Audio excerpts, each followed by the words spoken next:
Please raise your hand to be invited. Faranas to add some words about our committee. Thank you, Nicoletta. Thank you. So good evening, everyone, and thank you and a warm welcome to our last WIBSE event of 2020.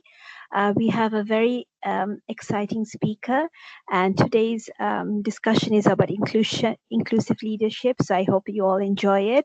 Most of you know WIBSE and you have attended part of our events, but if you don't know, we have started in UK 12 years ago roughly, and we have been quite active in Middle East for the last 5 years. We hold leadership events, inclusive events, mostly for women, but some events are open to men and women both. So I would highly encourage you at the end of the event, we will show you our LinkedIn and hashtags, and we would welcome you to follow us and join our conversation. And any of you, if you have any conversation that we need to have and you want to talk about, then please get in touch with us. So a warm wish, and really looking forward to today's event, and I hope you enjoyed as much as I do. Nicoletta, off to you. Thank you, Farah, very much. So today's agenda is speaker's introduction, speaker's agenda, session notes, speaker presentation, questions, brief upcoming WIBSE event, and the closeout. The speaker of the day is Ian Dodds, award-winning and successful inclusive leadership and culture change consultant, international speaker, master coach, and counselor. Ian Dodds is the Lotus Award winner 2017 for lifetime achievement in pioneering inclusive cultures. This recognizes a career spent in helping clients from around the world to successfully build inclusive cultures which deliver high performance. In his talk, he will share how it all began, the business benefits of buildings and inclusive culture through developing inclusive leaders, how to successfully build an inclusive culture and develop inclusive leaders. The webinar topics are: what are diversity and inclusion? What are the performance benefits from developing inclusive leaders, and how do you develop inclusive leaders? So here now is Ian Dodds to talk about inclusive leadership. So Ian, whenever you're ready, the stage is yours. Please go ahead. Next. Yeah, sure. Just let me change the slide.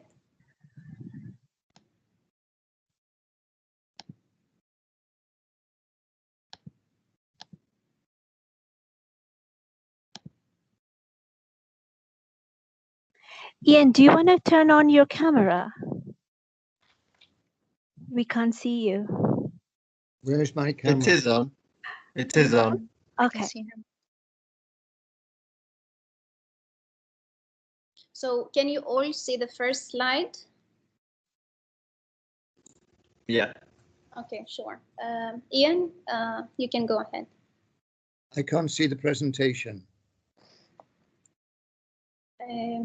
I've got a picture of it's you that's on the screen, not the presentation.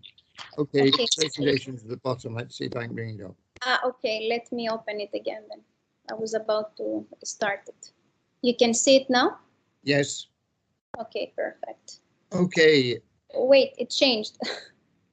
It changed by itself for some. 1 second, give me. Okay, it's back. Good evening, everyone, and it's really, really good to be speaking with you this evening. And I want to talk about delivering high performance through inclusive leadership. And at the end, there will be an opportunity for you to ask questions about what you've heard. Next. So what we'll discuss in this talk is how did diversity and inclusion contribute to success, how you lead inclusively, and delivering high performance through inclusive leadership. Next.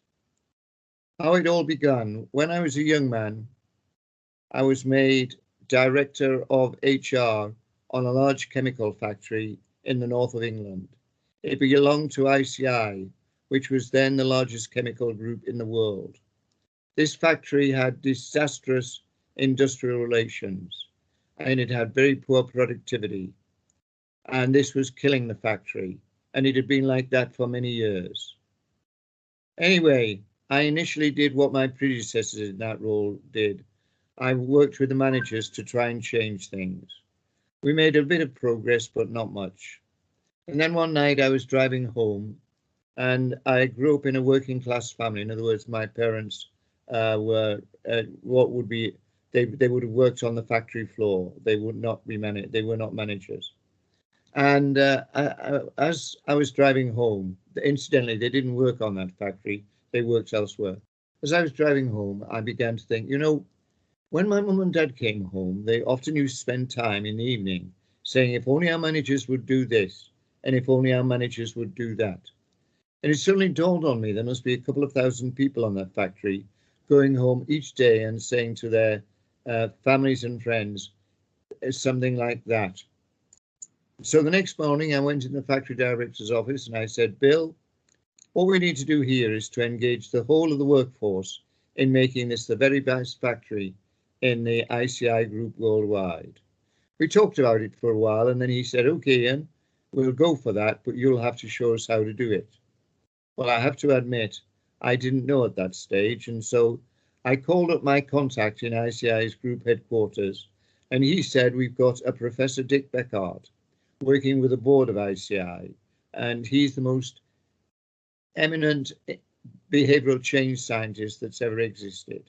And what we'll do is we'll allow you to meet up with Dick in amongst his sessions with the board. And anyway, Dick coached me, and he got me first of all to sit down with the leadership team on the factory and develop a vision for future success for the factory in 5 years' time by becoming one of the best factories in ICI. And then we communicated that to every team on the factory, and every team had to say what would help and hinder delivering that vision. And I collated all the feedback that they gave, and then I sat down with the leadership team, and taking account of the feedback, we developed a strategy for delivering that vision. And this included having task forces led by high potential young managers and involving frontline employees to address some of the absolute priorities for improvement. And it also included me training all the managers to be inclusive leaders by training them to be interactively effective. And we'll talk a little bit about that later.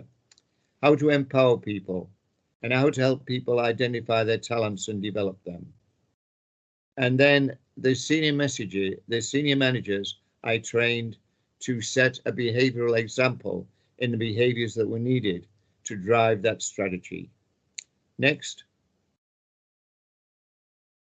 So how did diversity and inclusion contribute to success?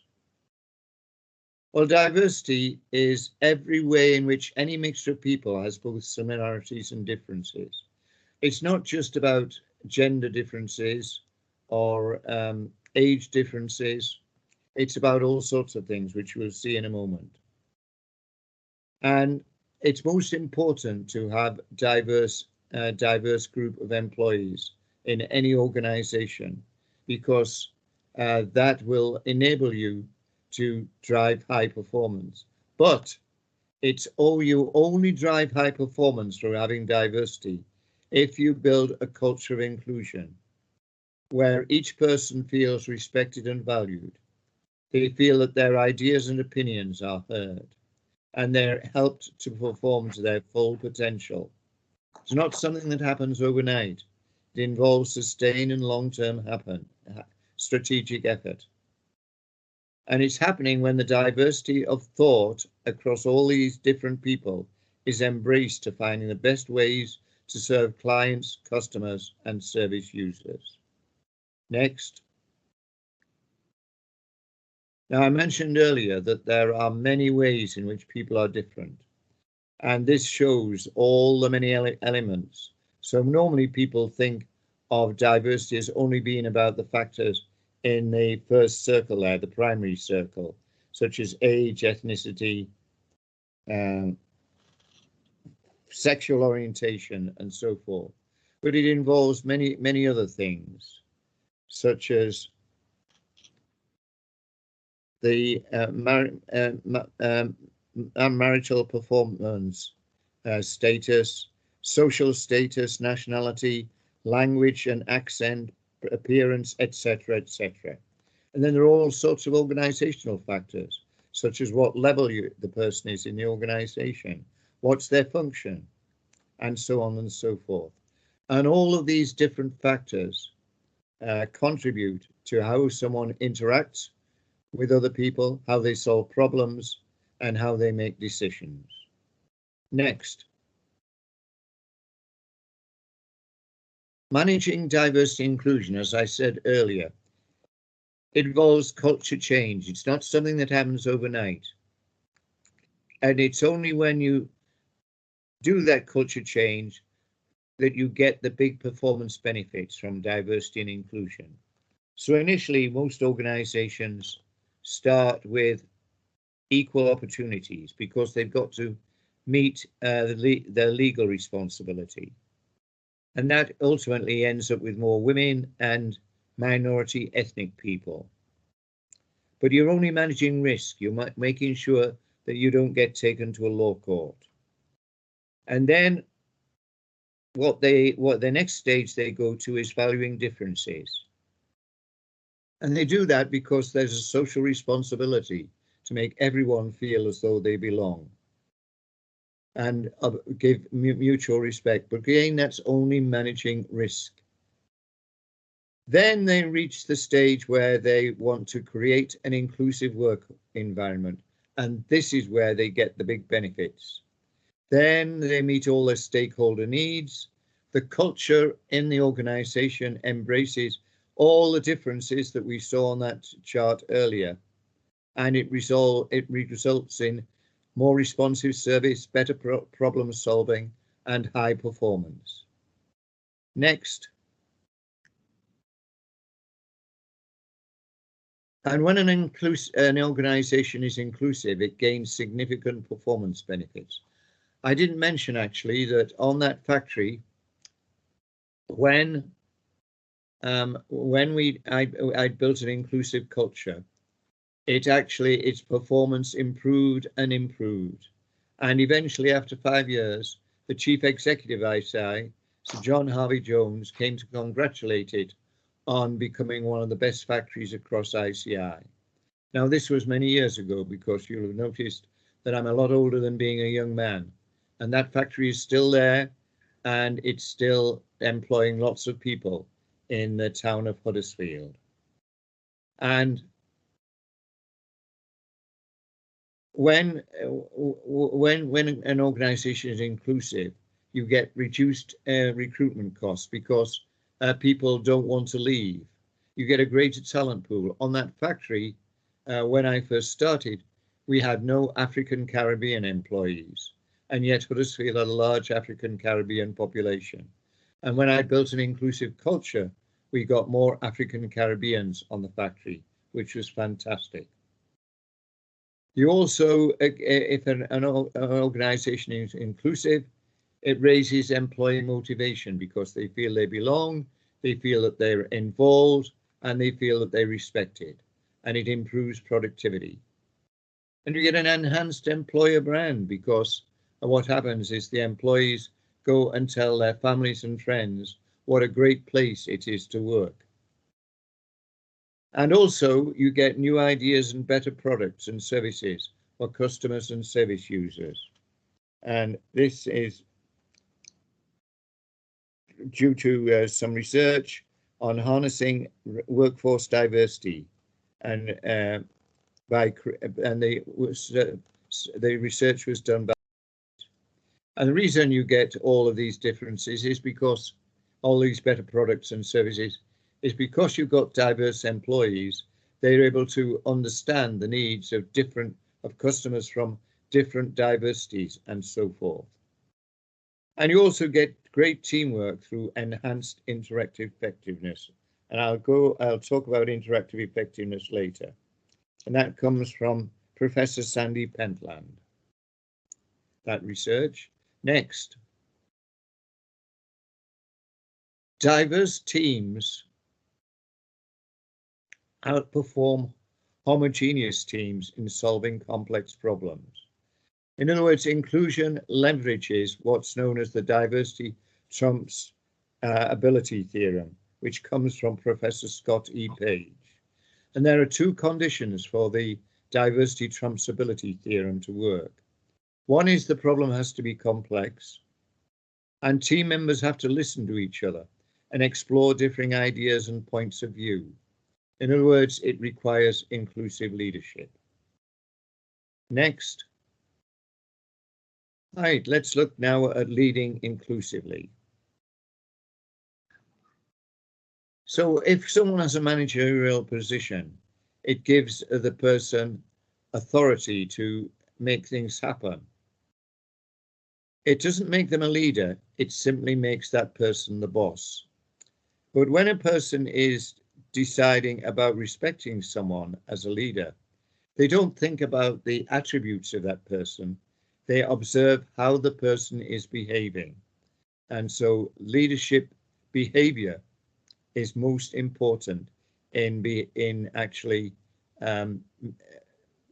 enabling people to be a leader. And we'll look at that in some more detail. Next. Inclusive leadership enhances the motivation, morale, and performance of each person by connecting each person's sense of identity to the collective identity of the organization. In other words, they feel a full part of the organization. Being a role model for each person that inspires them and influences their behavior. That's so important by an inclusive leader, that they role model inclusive behaviors. An inclusive leader empowers each person to take greater ownership for their work. And an inclusive leader puts effort into understanding the strengths and weaknesses of each person so that the leader can align each person with the tasks that enhance their performance. Next. An inclusive leader does the following. They practice engaging behaviors. In other words, they hear people's concerns, ideas, and opinions. They appreciate each person's culture or diversity, if you like. And they empower people to deliver a vision of future success. And then there are development behaviors that an inclusive leader does. They ensure effort is put into finding out what each person's talents are in their team. And they ensure each person's talents are developed for performance now and for the future. Next. Now I talked about interactive effectiveness. Inclusive leaders are interactively effective, and this powers great teams. You'll see that at the bottom, interactive effectiveness is more important to a great team. This is from research than the skills and so I'll just have to see if I can. There we are.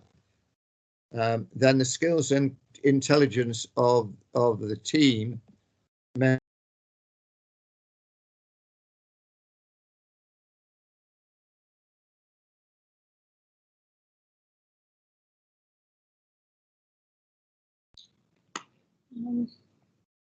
Oops. I'm Sorry, not there sure was an how- issue. Yeah. Ian, There was an issue with he's the. rejoined. Yeah. Ian, do you want to unmute yourself? You're back in the room.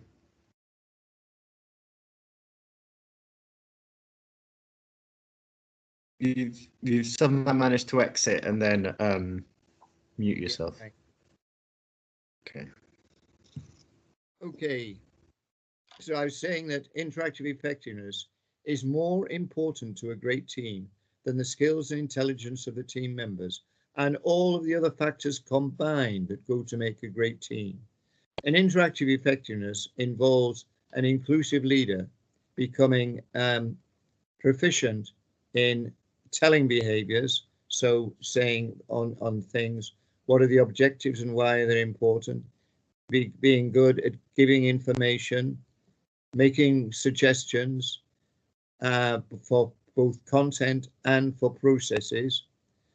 As summarizing is a very important behavior, and disclosing information known only to the inclusive leader and something about themselves, and summarizing outcomes and achievements. Then there are seeking behaviors. And of course, as we well know, a lot of leaders practice the telling behaviors, but are less good at the seeking behaviors, but they're so important. And those include seeking information, seeking suggestions, checking their understanding of a suggestion, helping people develop suggestions to make them better, acknowledging, in other words, saying thank you very much for that suggestion. I very much like what it had to say, and and also I understand that when this happens, it makes you feel much better. And bring-ins, in other words, asking a person who's not said anything if they would like to make a contribution. Next, inclusive leaders empower people, and the following conditions have to be met. This comes from Professor Edward Lawler, and what it says, I've labelled it PERC because of the first letters of power times information times recognition times coaching. So if you put the first letters together, you get PERC. And when we're talking about power, we're talking about individuals need to be clear about what has been delegated to them in terms of responsibilities and accountabilities. And that doesn't always occur, you know. Then they need the information needed to carry out their delegated responsibilities. And then recognition. They need regular feedback on what they are doing well and on aspects that they are not doing so well. And then coaching. They need coaching, and sometimes this is training on any new skills or know-how they need to carry out their delegated responsibilities. And all of that gives empowerment. Next.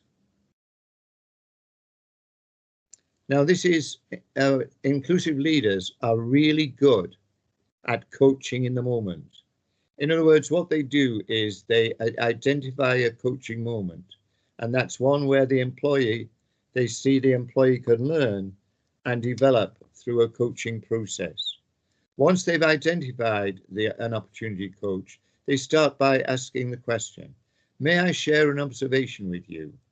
And then they will share an observation about what the team member needs to follow and improve. And then they'll invite the team member to ask questions.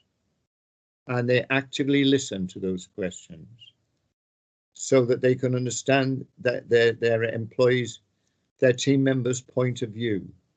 And it also means the leader being open to new perspectives and ideas, and that's particularly important if it's a diverse team, because people who are from a different diversity to the leader may come up with new ideas, and that's very important. And then the next step is to guide the employee to solutions. The goal in this step is to help each team member uncover options to resolve a situation and to then analyze these options and commit to a course of action to improve what they're doing. And the final step is to get the employee to make a commitment to identify the first steps and follow a plan of action. Next. Inclusive leadership behavior is key to embedding inclusion. And that means the most influential things are what the leader attends to, in other words, what they give attention to, what they measure, what they reward, and what they put effort into controlling. And also the leader's reaction to critical incidents.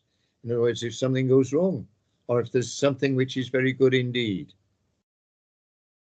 And the leader role modeling, coaching. And these are by far the most influential. Between 80 and 90% of behavior in any organization is influenced by what the leaders do and say. So leadership behavior, how the leaders behave is critical in influencing the behavior of everyone in an organization. Next. This is called the unlock behavior and unleash profitability. In other words, an inclusive leader pinpoints the behaviors and tells people what are the behaviors that are needed and communicates them, in other words, and then coaches people. And then the pinpointed behaviors are practiced by people. And then there are consequences from doing that, both positive and negative. Feedback, which may be positive or negative, praise for positive actions, and rewards for positive behavioral actions. And it's called the 10, 20%, 40% opportunity. In other words, if you articulate the pinpointed behaviors, you get a 10% improvement. If they're then practiced, you get a 20% improvement. And if people get feedback and praise and reward for practicing them, you get a 40% improvement in the practice of the behaviors. Next. Leading inclusively it involves addressing the whole system.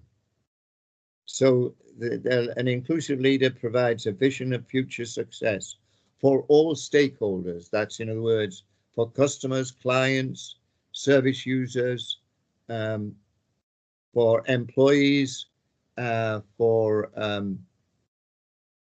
people who they buy products from, buy things from, and they then also there's leadership message and example. Strategic priorities are clear, and they take a whole systems delivery. In other words, they attend not only to what the people need, but what systems need to be in place, how the organization is organized, and so forth. And then they practice inclusive leadership to engage and empower the workforce.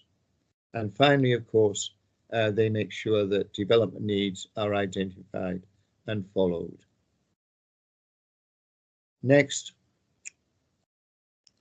So, delivering high performance through inclusive leadership.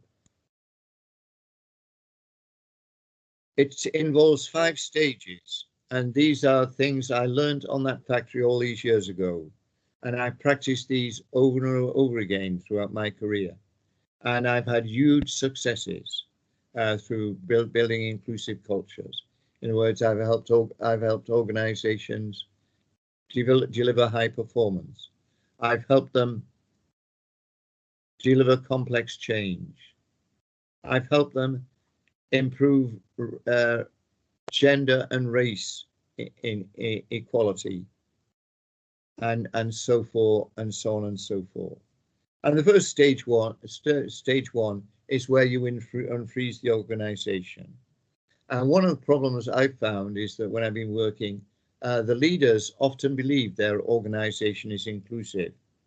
So I persuade them to let me do a diagnostic to find out what is helping and hindering high performance for different diversity strands. And invariably, that always shows that in actual fact, people usually women, ethnic minorities, and so forth, feel less included in the organization. And so we have to, the feedback persuades the leaders to actually do something. And the first stage is mobilizing, which is setting up a change steering group to formulate a vision of success through inclusive leadership and to get that agreed with the leadership team. Stage 3 is actually implementing a strategy for delivering that vision. And it means cascading inclusive leadership behavior down the organization. So in other words, you need to train inclusive leaders right down to the front line. And stage 4 is actually embedding it. So in other words, you want it to stay. And that means senior managers role modeling inclusive behavior. Because remember, 80 or 90% of the behavior in any organization is actually influenced by the way the leaders behave. And ensure all the management systems and practices are inclusive. And stage 5, sustaining. In other words, you want to keep it happening and even improve what's happening. So the leaders make sure that change, successes, stories, and how inclusive leadership has contributed are communicated, and keep up to date on new diversity inclusion practices. Next. This was the result of some work I did with Cisco Systems. They realized that innovation was a key driver of success for them. And I had to actually persuade the CEO to allow me to carry out a diagnostic. And when he heard, particularly how people from ethnic minority backgrounds and some of the women felt excluded, it really responded emotionally to those stories. And it actually persuaded him that he needed to do something about it. And so he set up an inclusive steering group to formulate a vision for success and a strategy for delivering it. He got me to do behavioral role model training for all the senior management so that they role model inclusive behaviors. There's a task group on flexible working. And he also got me to train internal inclusion ambassadors to help managers to become inclusive leaders. And the website that they had engaged employees by providing opportunities to feature successes that had occurred in delivering the vision and in performance. And what resulted was more people from underrepresented groups were recruited, promoted, and retained. And of course, that helps if providing you have an inclusive culture, that helps with innovation. Levels of inclusion were highly rated by external benchmarking organizations and agencies. And there was increased innovation measured by Cisco's innovation portal. Next, this is a quote from a newspaper article by a fly-on-the-wall business reporter, which demonstrates the power of inclusive leadership in an HMRC office. In other words, in the UK, that's a tax office. And he said in this article, I'd worked in that office to help them build an inclusive culture. And he said, having seen it, I don't think I've ever been in an office with a stronger sense of purpose, contentment, candor, coherence, or vigor. Wasn't that wonderful to hear that? Okay, well, that's my presentation. And now let's go to the questions.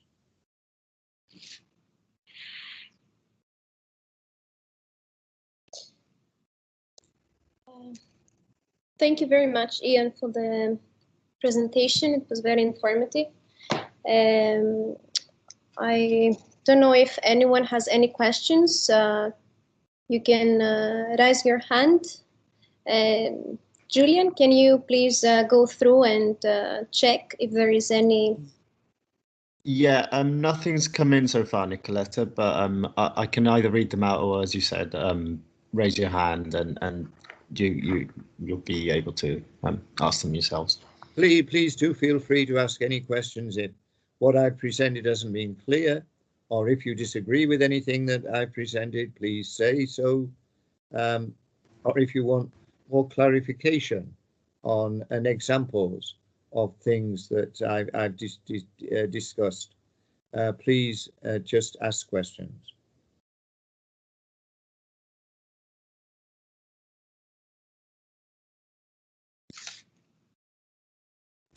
So we have a question from Desiree, and she asks, what would your advice be on how to engage a leader who isn't already inclusive in their nature? Oh, thank you. That's a very good question.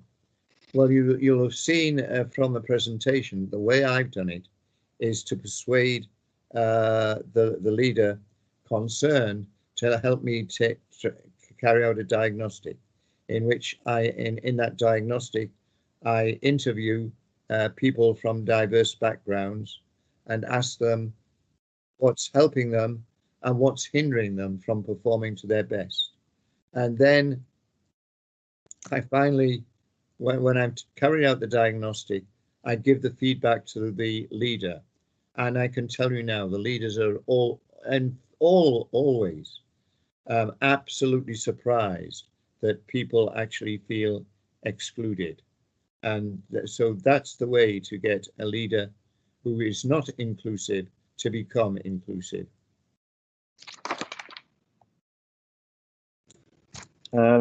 Okay, thank you. I actually have one, if I may.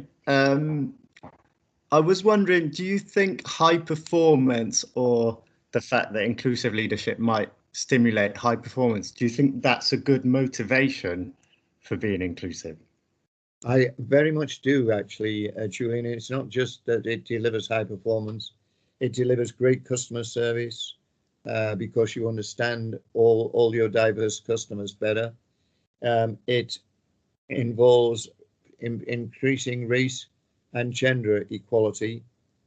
Wherever I've done this, we've had people from minority ethnic backgrounds promoted and more recruited, as well as getting more equality for women. And it also helps if you want to deliver a really major change.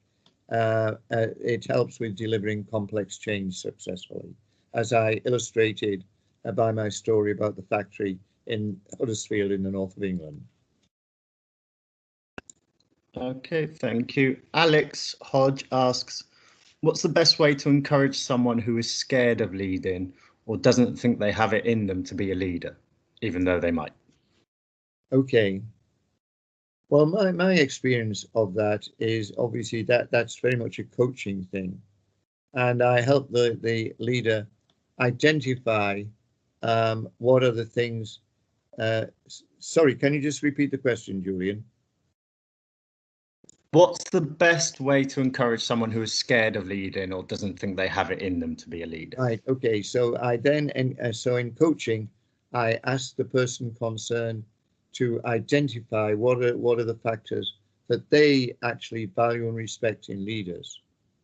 And then when we've got that, I ask them to identify to what extent they actually practice those leadership, those things they value and respect in leaders. And if need be, I can get some feedback from their team members. And then the next stage is once we've identified what they're already doing and what they need to do more of and better, we can then start to coach them. Okay, thank you. Were there any further questions? Now's the time to speak.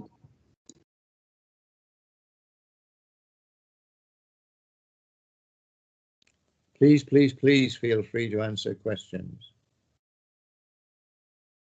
Any questions? I can go back to my question. I'll just clarify what I meant. I meant more, do you think people should just be inclusive for the sake of being inclusive, rather than the motivation being that it will be good for performance of a business or whatever it might be? Well, I think ideally people should be inclusive because to be inclusive, in other words, because inclusion, apart from the fact that things it does in relation to performance, of course, it means that the people that that person deals with feel that they dealt with more effectively and so forth.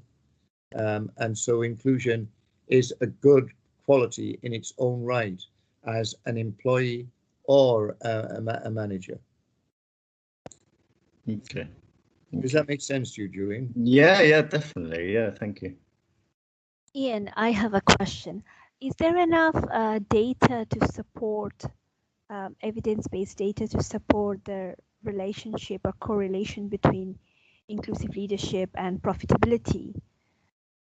Oh yes, there's been a lot of research done on this, and the research definitely demonstrates that inclusive organizations are more successful and more profitable than those that are not inclusive.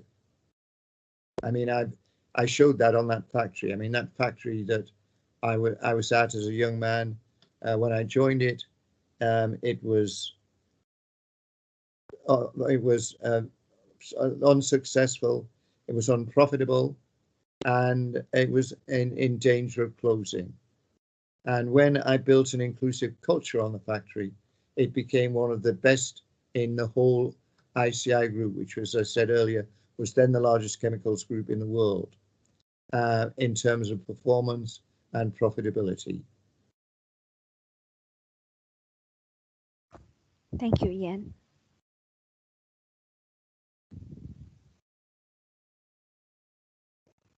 Desiree's raised her hand. Go ahead. Thanks, Julian. Sorry, it's me again. I just wondered, during your presentation, you mentioned that that it's important to make sure that you're keeping up with inclusive practices. And in my experience on the inclusivity panel of CIBSE, I find sometimes there can be a bit of an information overload. Do you have any recommendations for places to find out good inclusive practices? Oh, it's a very good question. I mean, I do it by reading some of the journals like the Harvard Business Review. I also I'm on LinkedIn. I actually will read articles that people put on LinkedIn that actually are about improving diversity and inclusion performance and so forth.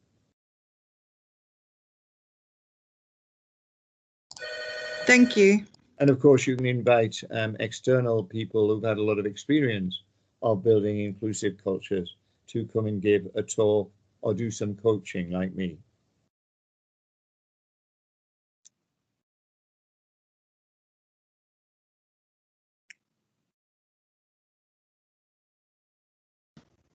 I suspect that may be it, but if anyone has any final questions. Well, the questions so far have been very good. So please feel encouraged to ask more questions. Oh yeah, so we have them from Jack, my colleague, who asks, has there been any research or indications to suggest that COVID-19 has had an effect on exclusivity, particularly with a change to working from home for a lot of people? Yes, I mean, I'm not aware of research on it, Jack, but there's no doubt about it that leaders have struggled to be operating inclusively when people are working remotely. I think it's perfectly possible by having Zoom meetings and also making sure that you catch up with people and you give people feedback on how they're doing, etc., etc.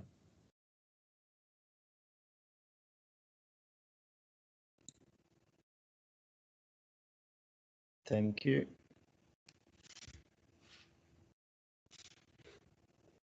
I think that might be it, right? Right on time. Okay, thank you very much, Ian and everyone, for the great questions. Just to say a few words about the upcoming event, we we're having an event. Sorry, can I just mention, Nicolette? Yes, sure. The slides that I've used will be available to you, and please feel free to ask any questions when you've got the slides. There won't be a charge for asking me any questions. Sure. Yeah. And you can do that by linking up with me on LinkedIn, or you could get my email address from Nicoletta. Yes, sure.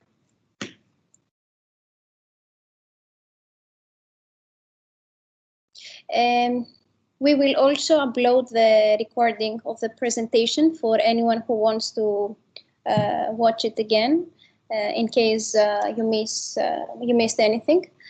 And also, you can always contact us for any questions or for more information regarding this presentation and anything else you might want to ask. Ian?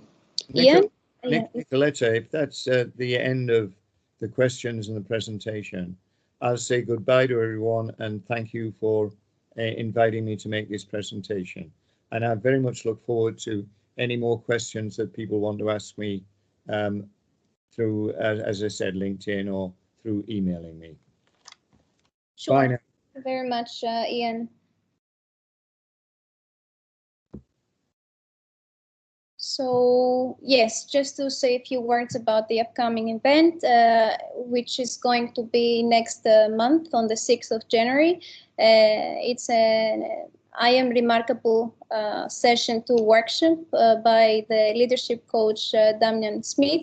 You can follow us on LinkedIn and Twitter to register and follow up on all of our latest events.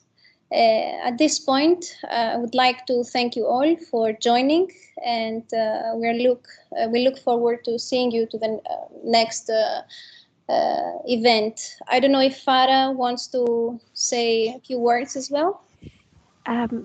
Thank you so much, everyone, for joining us, following up on Nicoletta's conversation. And on the screen, we have 3 things. One is our CIBSE UAE LinkedIn group. We would highly recommend you join the group so you're updated with our CIBSE UAE and also WIBSE events. Then there's 2 hashtags. One is WIBSE and one is mine, because we tend to share quite a bit of information on leadership, both for men, women. So if these topics are of interest, then we would highly suggest to follow these 2 hashtags or use the hashtags when you're sharing something on social media.